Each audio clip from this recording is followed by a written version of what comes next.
Annette, you are muted, my darling. Hi, everybody.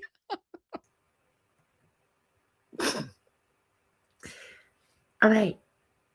A big welcome today to everyone joining us and wishing all a bright and beautiful holiday season. I'm Annette Munich, co-host of Father Shawn's Paranormal Ministry here on UPRN Talk Radio 107.7 FM, New Orleans, and 105.3 FM, Gulf Coast. Unfortunately, Father Shawn is not with us today due to illness, and all of your thoughts and prayers on his behalf are very welcome. Father Shawn is a permanent cast member from Eli Roth Presents The Legion of Exorcists on Travel Channel, and also available to watch on Max and Discovery Plus. He is a priest with the Old Catholic Church and author of God, Ghosts, and the Paranormal Ministry, Volumes 1 and 2, plus our new book together and with contributors called Help Me, I'm Haunted. All are available on Amazon in paperback and Kindle. Signed copies from Father Shawn are available on his website, ghostbegone.biz. I'm the owner of Stellium Books and a lifelong paranormal experiencer and author. Our special guest today is the very talented Bobby J. Gallo. Bobby is an author and producer of Gallo Family Ghost Hunters in its 7th season, which is available on YouTube. He is also a fabulous contributor to our new Help Me, I'm Haunted book, where he wrote a detailed article on portals, which we will discuss today. So we extend a warm Paranormal Ministry family welcome to Bobby J. Gallo. There we go. There we go. Looks like I was muted too. Oh no. Maybe we've got a ghost in the system. We've already been through a lot. It has happened before. That happens. It has happened before. Absolutely. I've had some shows with a lot of interference from I just think it's the topic or the person. I don't want to blame you. I don't want to say it's Bobby's fault, but for different reasons, something wants to get in there and hold it back. And I also have that happen with the books I'm doing. Sometimes I have a lot of paranormal experiences and they get into the computer, and I've had where I'm working on a book and all the page numbers are scrambled, the pictures for the book are all upside down, and it's being messed with because there's information in there that they don't want going out into the world. So they mess with electronics very easily. So we can blame it on that a little bit, because I came here and I sat down and I was having, my computer was just being slow and weird. And then my mic had always worked before, except for today.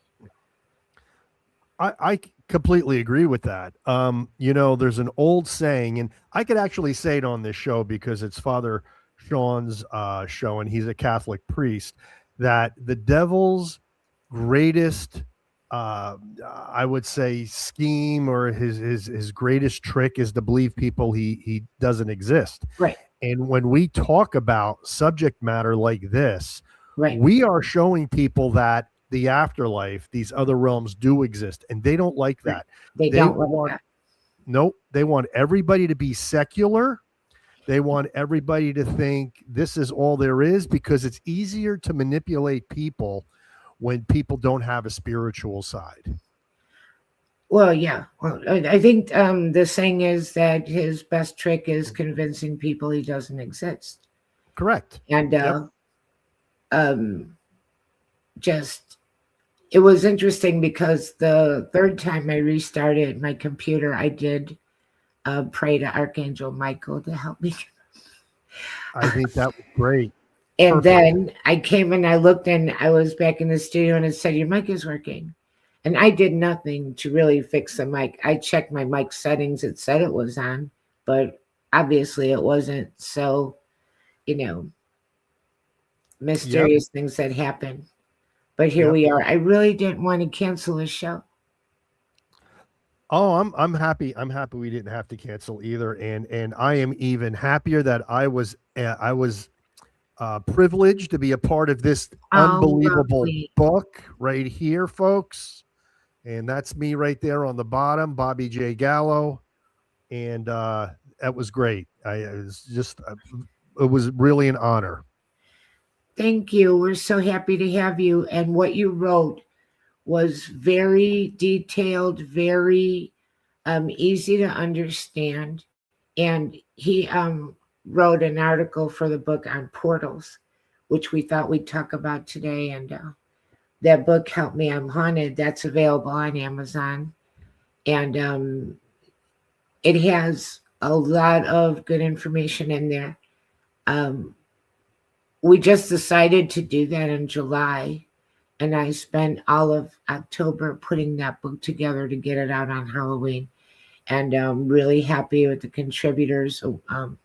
Carl Supp is in the chat, and he wrote a chapter for it. Well, he wrote an article for it. And we tried to compile the best that we could, um, good information, and ask different people and ask people that um, may have their own point of view on it, their own experiences with it. It's not all 100%, one point of view. There's a lot of people coming at it their own way. And Correct. that's the way the paranormal is, in my opinion. If any one person had all the answers, uh, then we would be able to do a lot more with it than what we can. Correct. Absolutely.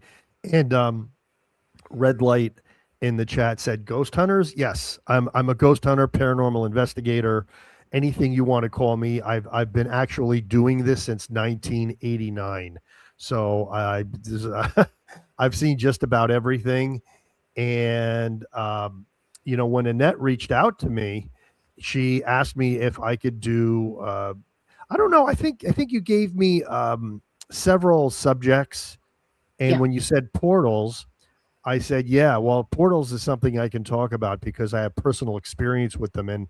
And I was talking with Michelle before the show that I talk about it from the point of view of the experiences that I've had, because we could read lots of books and a lot of it is anecdotal, a lot of it is theory, but when you talk about it from the point of view of actually experiencing them, it holds a little bit more weight, in my opinion. And I love that you picked portals because, in my opinion, in my experience, and I'm not a ghost hunter, and everyone always thought that I was. And they'd invite me on things, and I'd just be like, well, we could do a lock in. We'll be locked in till 7 a.m. I'm like, no, I don't want to. How much does that ticket to that PTSD cost? No, thank you. Well, That's the something whole might happen. Something will happen. correct. But, Well, that's like, the whole thing, with, a lot of the subject matter and Help Me, I'm Haunted. And, a lot of people that Father Shawn deals with, sometimes the hauntings happen out of the blue. But we as paranormal investigators, we run toward the fire. right, And that's the difference. right, We're looking, and why do we do this? Why would we want to do this? Because we're looking for evidence. A lot of people out there, they don't have that assurance of the whole life after death thing. Some people have more faith than others. And I right, always point to St. Thomas in the Bible, that he didn't believe. He walked with Jesus. He saw all the miracles. He saw everything, but he still didn't believe until he could see the risen Jesus and put his fingers in Jesus's side and see the holes in his hand. And I think there's a little bit of St. Thomas in a lot of people. I know there's a little bit in me. Even though I was raised Roman Catholic, I still want to know. I want that assurance. I want that validation that everything that has been told to me all throughout my childhood is true. And now people ask me, they go, well, do you believe in ghosts at this point? I says, well, I passed the point of belief a long time ago. Right. I've seen them, I've heard them, I've felt them, I've recorded them, I've taken pictures of them. They're there, folks. And if they are not ghosts, then what are they? Right. Uh, and from a Catholic point of view, I believe they are spirits that have not moved on and and being stuck here on earth, and we call them earthbound spirits, might even be what purgatory is. We don't know. They're here to learn the lessons before they can move on. Of course, some of them are darker, and Father Shawn would be the first one to agree with that. Some of them may even be demonic in nature. They may not be the ghosts of human spirits at all, but actual demons. But then people say, well, if they're stuck here, where do portals come in? Where, what is this thing about portals? I mean, if they're already here, why do they need a portal? And the short answer is that there is a veil. Everybody's heard the term the veil, and at certain times of the year, the veil is thinner. And what portals are places, locations where the veil is at its thinnest, and it's easier for those spirits or entities on the other side to enter this plane of existence. They're all around us anyway, but sometimes it's not easier for them to interact or even see us. I believe though that places where there are portals, where that veil, that energy field that is keeping them on the other side is very, very thin, and one or a whole lot of them can come through at one time. Well, with the portals, that's a really interesting topic, and portals can also be, I believe, man-made by people dabbling and doing black magic or whatever, and it can be created. Right. And then there's natural portals, and there's natural portals and things like that outdoors as well. But once you have a portal and you might want to close it, that can be a little bit more daunting, but I believe that they can be closed. I believe that what was done can be undone. I'm also Catholic, by the way. If someone started that, someone could finish that. But I think that there's a lot of people that get involved in things, and they think it'll be cool to find out and whatever. Let's see what happens, and the next thing you know, it's a big problem. It can be a problem, and it was a problem for us at some points as well. So I'll be the first to say that anybody who goes into this field, you need to do your homework, because you can unleash things that are very, very hard to get rid of. And I talk about it in this great new book, Help Me, I'm Haunted, right here, because we opened a portal and we had something follow us home, and it was for months. Everybody uses the term, it was a living hell. It was a living hell for months, until a priest, an exorcist, and a shaman was finally able to get rid of this thing. I see what Red Light is saying. He believes in reincarnation. A lot of people do. Believe it or not, even as a Catholic, and we're not supposed to believe in reincarnation, I'm kind of on the fence about it, but I don't believe there's one steadfast rule on that. Right. I think you choose whether or not you want to come back or not. So I don't think it's automatic. And maybe my Buddhist friends will disagree with me on that. And then here's another one. If you don't believe in ghosts, then you also don't believe in God, and vice versa. I think, honestly, if you believe in God, how can you not believe in ghosts? But some people don't. That's such really an interesting thing, because I've come across a lot of people that they're having problems with spirit world, and they don't believe in God. Right. So you live in an environment where you already know that this world is not all there is. You know that. Correct. but you don't believe in God. In some instances, that makes it really hard to help somebody. Absolutely. And I've also run across people that believe in demonic and don't believe in God.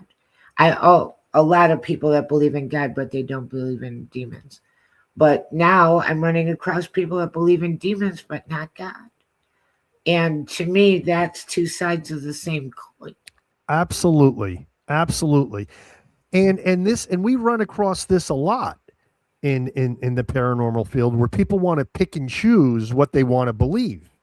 Well, I don't want to believe in God, because if I believe in God, then he's going to hold me accountable for my lifestyle, or he's going to judge me about, the clothes I wear. And we all know that that's, I mean, I guess to a point that might be true, but somebody's got to be in charge. And, there's a hierarchy to everything. And either the spirit world is real, or it isn't. And to me, one thing absolutely validates the other. So I'm with you on that. I don't know how that works, that people do not believe in God, but yet will believe in a spirit world. But then again, it goes back to the devil's greatest trick was convincing people he doesn't exist. Right, Because I have talked to people that attend, that are self-proclaimed Satanists, and they attend the Satanic Church, and the Satanic Church says, well, we really don't believe in the devil as an actual figure. He's just a symbol. I'm like, well, look at that. The old saying that the devil's greatest trick is believing he doesn't exist, and he starts with his right, own flock. right, right. Well, the Satanic Bible, I a long time ago I had my own show. My microphone worked back then, and it was a lot easier. But one of the people that I would cross promote with, he started talking about the Satanic Bible, and he said, you should take a look at this. And I did look at it just to see what is all this about.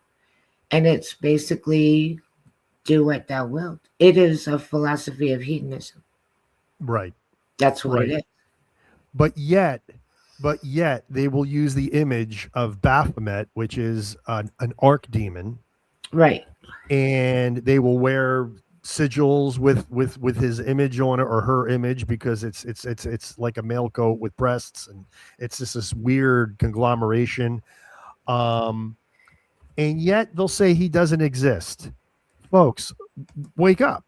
I mean, seriously, if you just wanted to have a hedonistic religion without a deity, then do it. But don't call yourself the Church of Satan, because if you're calling yourself the Church of Satan, it's the Church of Satan.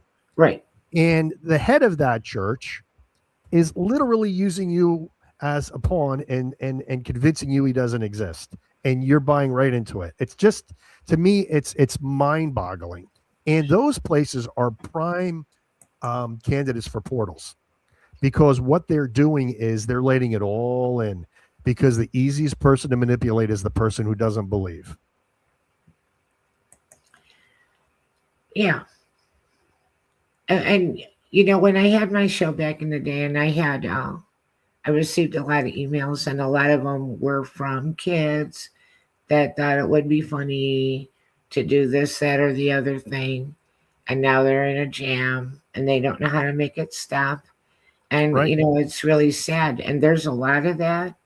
Um, and you can think that it's harmless, or think that, well, like Ouija boards were sold, with the games. Even back, when I was a kid. Um, and maybe you'd use it 10 times and nothing happened, but maybe the 11th time something would. Because it's really just extending an invitation out into the universe for anything. Correct. It's like going to Correct. bed at night and leaving your door wide open. Right. And we also have to realize that we do not know what these things are. Right. Even as a ghost hunter, I don't know it's a ghost. I don't know what it is. I can't see it.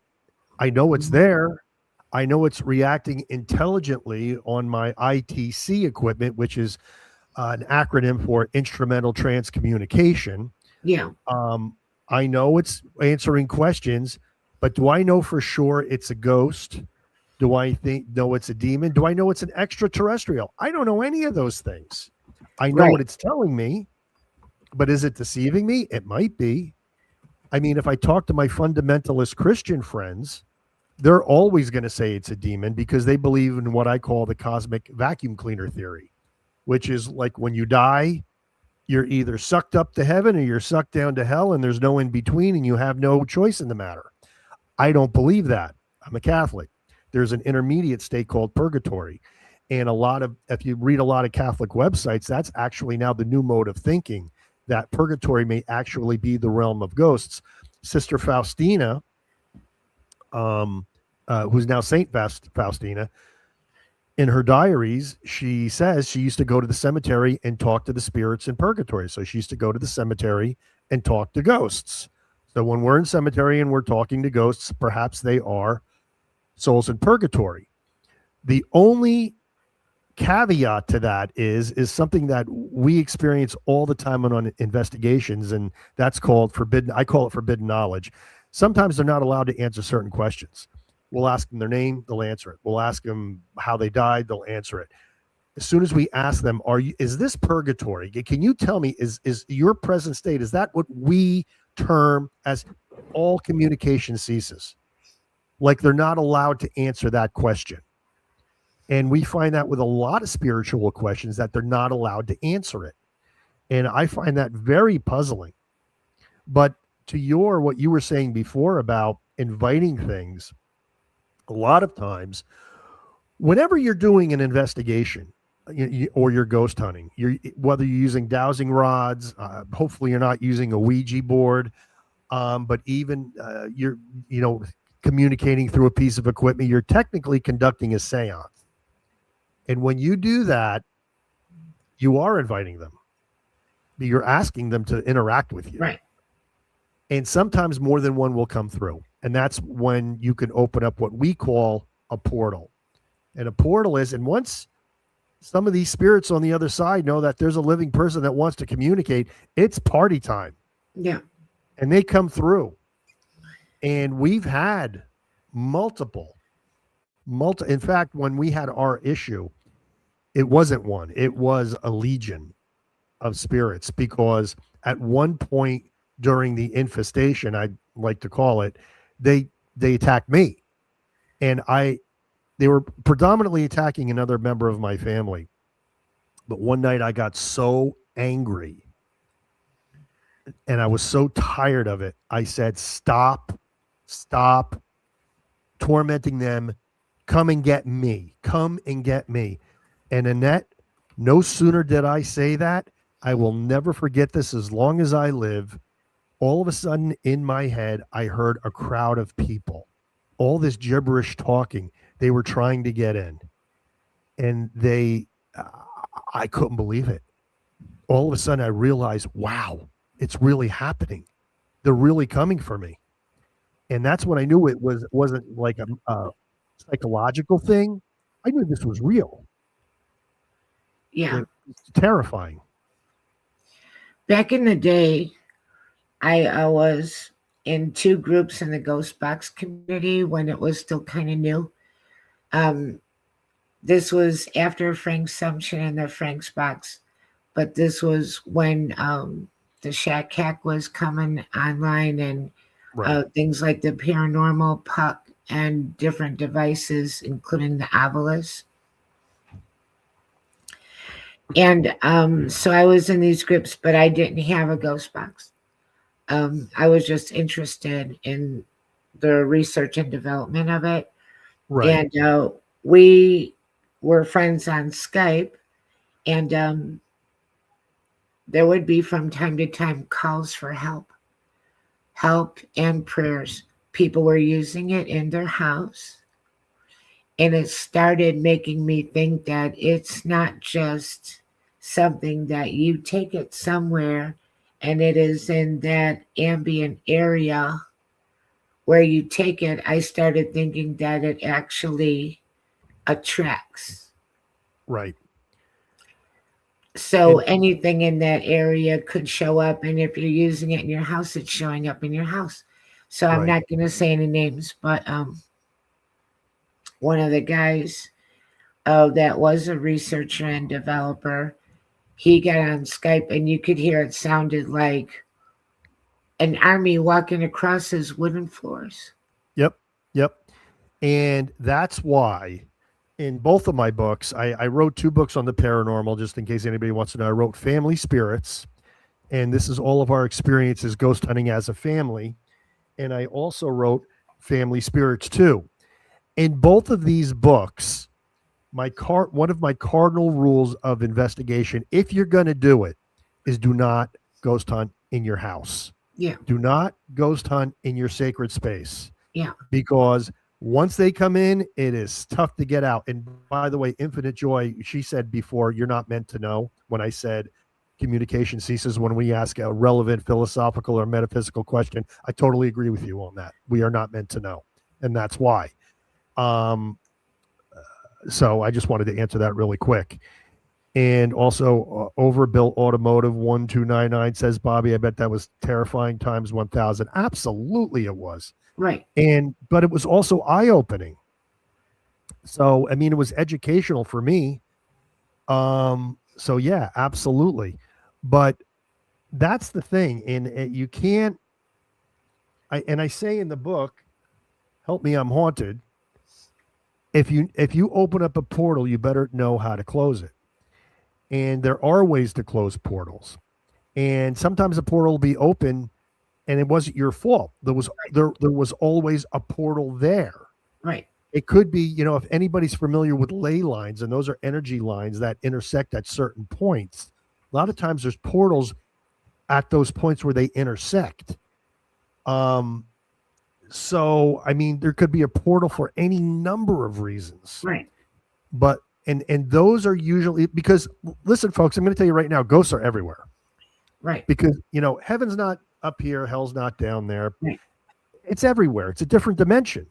Right. We just occupy a different dimension. So they're everywhere. But some places are deemed haunted. Why are some places deemed haunted? Those are the places where portals have been opened. Oh, they're going to be more active than other places. Cemeteries are notoriously haunted and many times have portals. And you know why? Because of the grief that is expended there.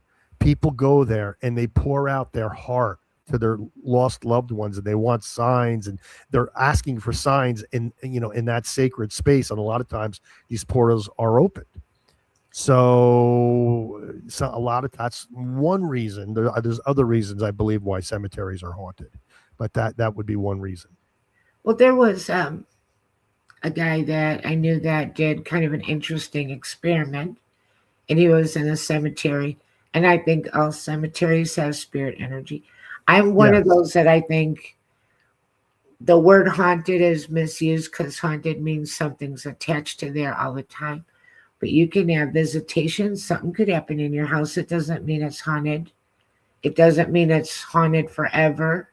It doesn't have to mean that at all. We are living in a world of all different kinds of energies, including angelic. I feel like I get a lot of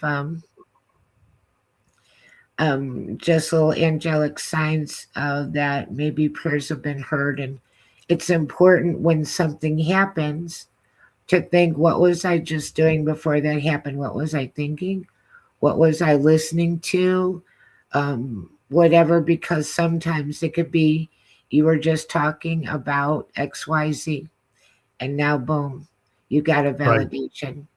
Right. But this guy had an experiment, and he was in a cemetery, and he had a psychic medium, and she said that she saw a woman, and everyone started taking pictures. And on some pictures, it looked like a mist. On some pictures, it looked like orbs. So it almost is suggesting that all these different things could be different stages of manifestation, energetic. Absolutely. Yeah. Absolutely. 100%. In fact, and by the way, hi, Todd and Carmela. And I just want to really quick answer the question that Overbuilt Automotive has. He said, Bobby, how did you get rid of that horde that got in your head? Okay, that's a really good question, and I didn't answer that. You know, before this was called the paranormal, this was called psychic phenomenon. Psychic means it happens in your head. So I basically mustered up all the will that I could, and I told him to get out. And I was very, very forceful. And I used some really colorful language when I did it. And believe it or not, that worked. Immediately it ceased. So a big part of this is you have to have a strong will. If you feel like you're getting attacked, you got to be very forceful, and you have to summon all that will you have and all the faith that you have. I'm big on the Saint Benedict medal, but that's not a talisman. You have to have faith that that's going to work, for that exorcism that's inscribed on that to actually take effect. But that's basically what happened. But Annette, getting back to what you were just saying about how these things manifest, in my first book, Family Spirits, which is this one right here, I actually have a series of pictures where a spirit actually did start as an orb about that big, and then blew up into a cloud of ectoplasm, ectoplasm, and then finally morphed into a full body apparition standing right next to me. So what you just described is something that I've actually experienced, and we've experienced it in real time because my daughter was taking the pictures with an infrared camera, because by the way, infrared is a spectrum of light that we cannot see but can be captured on an infrared camera. She got it. The orb, the ectoplasm cloud that was seen sucking energy out of our EVP recorder while it was captured in order to get the energy to manifest into a full body apparition. So we got all of that. So kudos to you on that. You are 100% right. And it makes sense too, because we think of all these things as different things, and you can write about them as different things, but also they can be just spirit energy and different stages of the same kind of thing. Like Right. a lot of people discount orbs, and it could be dust and it could be bugs, but a lot of times it isn't. An orb looks luminous. Yes. And orbs in your house, you can say what you think if you think it's different. It doesn't have to be a sign that you've got a serious problem. No. If In all fact, you have as evidence is orbs, look that's at an energetic presence, right. but it doesn't mean that you have to be afraid. 100%. Well, okay. Let me just first of all, I'm an orb guy. You're not going to get any fight from me. I will say from the get go, and I just talked about this subject on my show with Todd and Carmela, who are watching this show right now.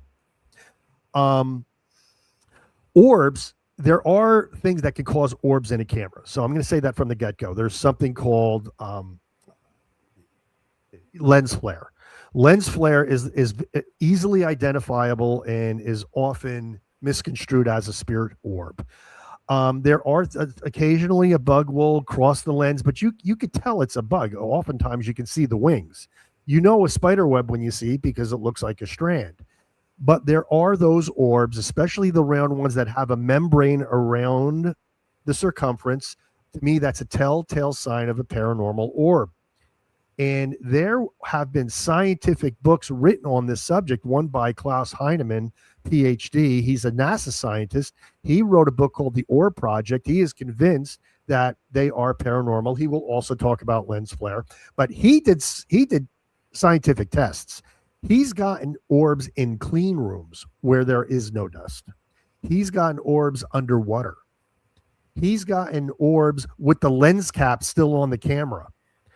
He's gotten orbs in the most inane places, and he's gotten them on command, as have I.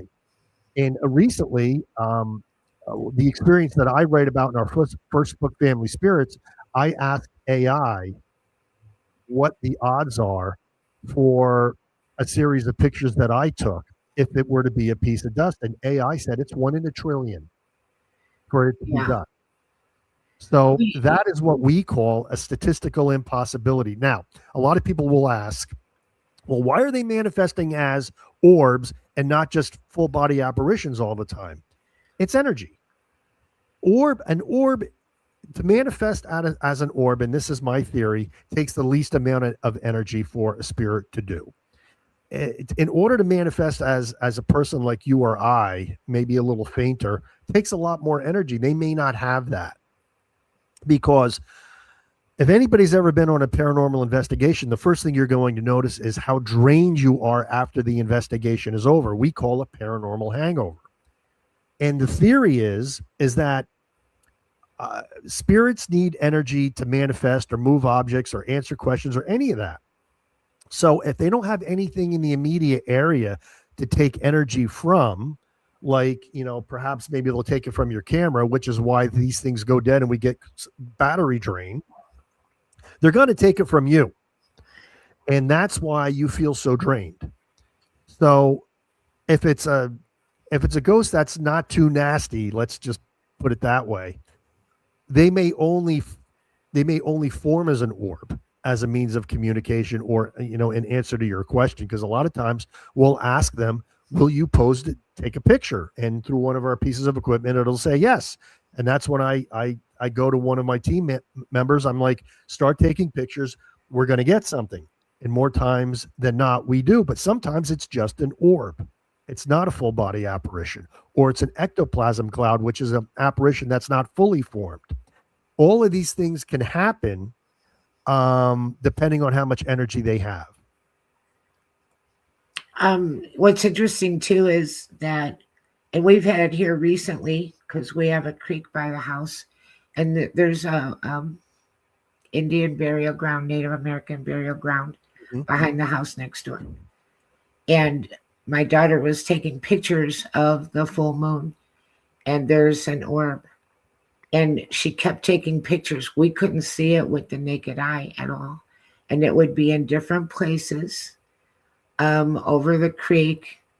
And it was big, not as big as the moon, but it was not a little itty bitty thing. It was large, about the size of a medium sized bird. And you could not see it with your naked eye at all. Right. And 90% of the time, if you present that evidence to a skeptic, they're going to say it's dust, dirt, pollen, moisture. I've even heard radioactive isotopes. No, I'm not kidding. Lens flare, which sometimes it can be, but they're going to say anything except paranormal. And I always ask them, I'm like, well, what does it have to be? If it was paranormal, what are the criteria? Well, it has to give off its own light source. Well, a lot of times we get ones that give off their own light source. That's very common, in fact, for us to take pictures of orbs like that. But Todd and Carmela, who are listening to the show, will agree with one thing: timing and relevance. Timing, when did it appear? Did it appear when you asked it to? There are times when I've asked a spirit to appear and boom, there's an orb. And yet there's no orbs in any other pictures in the entire investigation. Only when I asked it to appear. And here's a question for you that I asked on my show the other night. What percentage of time is dust in the air? What do you think, Annette? All the time. All the time, 100%. So if dust is in the air 100% of the time, we should be getting orbs in every picture, or nearly every picture, but we don't. And a lot of times I could take over 100 pictures during an investigation, and the only time that orb appears is when we asked it to appear. Right. So I'm sorry. The dust, the whole dust thing, it's too simplistic an answer. It just is. Well, it doesn't answer all the other questions.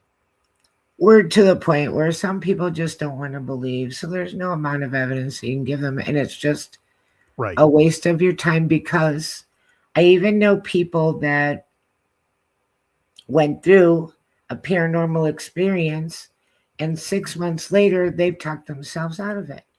And they're like, no, well, it was just a draft. There were no windows open. It was a draft. Right. Okay. it just turns over their apple cart too much. They don't want to believe in it. It makes They their don't. life complicated. I'm gonna do something. I'm also reading the chat as you're talking, and there's some great interaction in the chat. This is really a great audience tonight. Um, this is one of the largest orbs we ever caught. If you can see that right there, Wow. Yes. Yes. that thing was probably 2 foot across, Yeah. and and I got that at a spot where we were hearing growling in the back of a barn. Oh, like wow. like nasty growling. And I went over to investigate. Said, let's take some shots over there, and that's what appeared. But I'm going to show the audience what I was talking about before. You're going to see right here, and I'm going to try to get this in there. That's a picture of my wife, and you'll see the ectoplasm cloud hovering around her EMF detector. You can literally Yes. see the energy being sucked out. See Wow. that? Yeah. Here's where this was nothing. There was nothing happening in that picture. And then this one. And now I'm going to show you the final result. You guys ready for this? And this is in my book, Family Spirits. Right there, standing next to me, that's me on the left. That's my back, which is my better side. Ah. And on the right-hand side, you'll see my wife in the foreground, but on the right-hand side, that is a ghost. Wow. You could see the cloak. Yeah. You could see the head, very clear, right Wow. there. And here's the thing. When that happened, my daughter, who was taking the pictures, is freaking out because she sees it through the LCD viewfinder. In fact, let me see. It was actually taken with this camera right here. Wow. So she sees it happening right here on the screen. Yeah. But since it was infrared, she couldn't see it with the naked eye. Okay. It was only through the viewfinder, and she's freaking out. And it was only until we did evidence review that I was just blown away. That's some really powerful pictures, really great captures. Yeah, we seem to get a lot of them and I think it's the intention that we approach the investigation with. We're very sincere, and I think they communicate with us because of our sincerity. Because I know a lot of people that are just in this for fame and fortune, which is the subject of my second book, which I interviewed Father Shawn in. Yeah. And those people, a lot of times they'll come up to me and they never get any evidence. And they're like, well, I don't believe I don't get anything when I go out. I said, because you're doing it for clicks and you're doing it for notoriety and fame. And they know that. When we go, we're trying to get answers. So I have a question about asking for positive forces. And I'm not a paranormal investigator, but I have asked for positive reinforcement on prayers, on angels, on things like that. It's not all about, looking for something and going after it in a negative way at all. Right. And not every place that has activity is haunted. If you really believe that you're living in a spirit world, and then your whole life can be an interaction on a degree or another between prayer and anything else that might be happening around you. It was not too long ago, my daughter and I were driving home, and it was at night, and we went around a bend in the road, and I say to her, if I just saw something, do you want me to tell you? And she said, Mom, I saw that man too. Ah, wow. And we knew he was a ghost because he only had, from his hips up, he had no legs. Okay. Well, there you go. That's better validation than you're going to get anywhere else. Right. Right. But sometimes you think maybe I'm the only one that saw it. Sometimes you are, sometimes you're not. And absolutely. And to answer Infinite Joy's question, why don't you ask some positive forces to appear? Well, you can do that. But when, as paranormal investigators, we're investigating locations that have a reputation for a certain type of haunting. For Yeah. instance, you're going into a haunted house that is supposedly haunted by the lady in white who comes down the stairs 9 o'clock every night. So that's who we're going to try to find. Right. Because there's already a reputation for that, and that's the validation that we're looking for. We're trying to validate that particular haunting. Or we go to a certain cemetery that has some type of reputation, which the photos that I just showed you, that was exactly the case. That small family-owned cemetery, which we had permission to investigate, was said to be haunted by this particular spirit. So we went to find him, and we found him. So that's what we do. Now, you can go to a church, you can go to a holy site, and you could pray and ask for an angel to visit you. Nothing wrong with that. And if it works, I want to be the first one to know. Right. But as paranormal investigators, that's not really what we're doing. But there's nothing wrong with doing that. Right. I understand what you're saying. You're at a specific location with a specific story.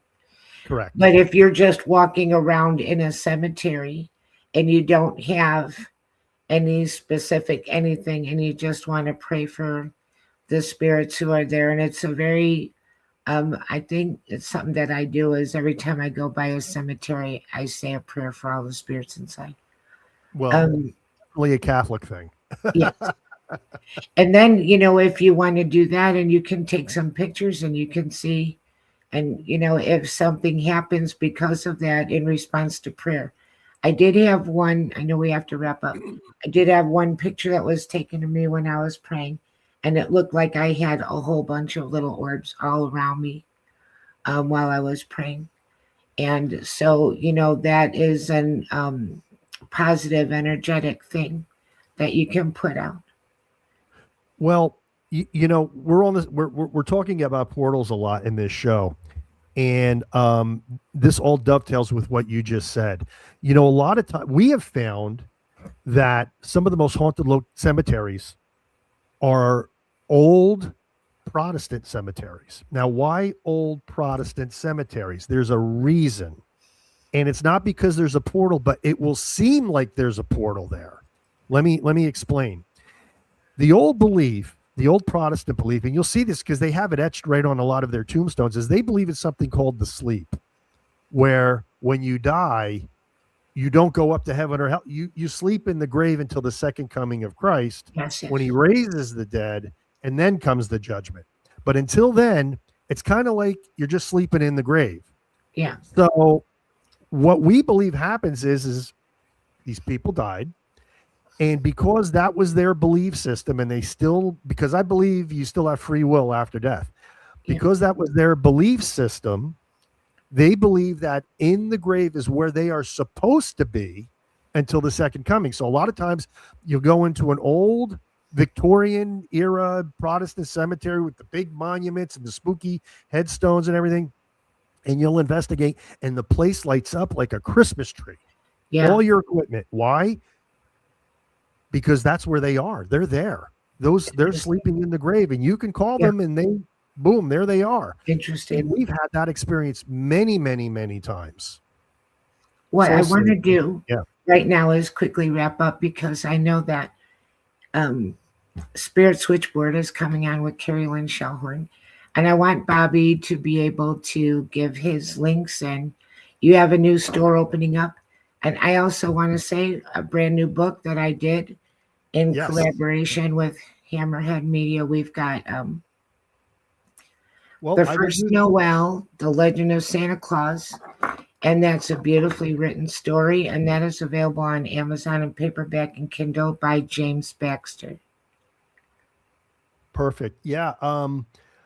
Basically, the only thing I want to I do want to talk about your book. I'm part of your book, so I want everybody to buy that. I was just thrilled to be collabed with that. And I've written 2 books, Family Spirits, The Adventures and Evidence of Gallo Family Ghost Hunters, and Family Spirits 2, Purpose and the Paranormal. And I also wrote a 3rd book, but It's not paranormal. I was a professional magician for 15 years, so I wrote a book on how to be a magician, Nice. called The Magic School Archives. And those can be had if you go to, you'll see my name right here on the screen, and you'll see ghosthunter.ws, not .com, .ws. So it's www.ghosthunter.ws. That goes to my link tree, and all my links are there. The links to my books, the links to our web series, so you can see everything I've talked about on the show tonight, and even the new shop that Annette mentioned, that's also on the link tree. Beautiful. And I know if Father Shawn were here, he would say his closing prayer and give a blessing. And we want to wish everybody just a wonderful, beautiful, happy holiday season, Merry Christmas, and a great new year. And we love our chatters. We love our listeners. And thanks for tuning in.